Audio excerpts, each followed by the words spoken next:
అప్పుడు మనకి తెలియదు కదా ఇవన్నీ జ్ఞాపకాలుగా మిగిలిపోతాయని.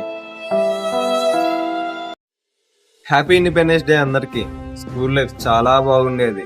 ఇండిపెండెన్స్ డే అంటేనే ఏదో మనకు తెలియని ఎక్సైట్మెంట్. ఇండిపెండెన్స్ డే అంటేనే white and white school dress వేసుకోవటం, అమ్మని అడిగి ఓ 10 రూపాయలు ఇచ్చుకొని ఫ్లాగ్స్ కొనుక్కోవటం, అవి పాకెట్ స్టిక్ చేసుకోవటం, ఫ్రెండ్స్ పాకెట్ స్టిక్ చేయటం, ఇంకా అలా స్కూల్ కి వెళ్ళి గ్రౌండ్ లో కూర్చొని ఫ్రెండ్స్ అందరు గ్యాదర్ అవటం, సార్ పైన పంచులు వేసుకొని నవ్వుకోవటం, ప్రిన్సిపల్ డాన్స్ వేసి మన దగ్గరికి వచ్చినప్పుడు అందరం ఎక్కిరేయటం, నవ్వుకోవటం, సాంగ్స్ పాడటం, సారో స్పీచ్ చెప్తుంటే మనం ఎక్కడో వెనకాలండి జోక్స్ వేసుకొని నవ్వుకోవటం.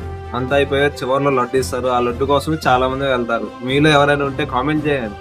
మన లడ్డు తిని ఫ్రెండ్స్ లడ్డు కూడా తీసుకొని తింటాం. అంటే చాలా మంచిగా ఉండేది చిన్నప్పుడు. అప్పుడు మనకి తెలియదు కదా ఇవన్నీ జ్ఞాపకాలుగా మిగిలిపోతాయని.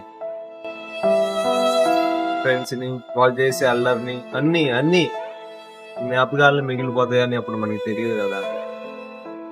నా స్కూల్ లైఫ్ నేను చాలా అంటే చాలా మిస్ అవుతున్నా. మీలో కూడా ఎవరైనా మిస్ అవుతున్నారంటే కామెంట్ చేయండి. Wish my dear friends, once again happy independence day.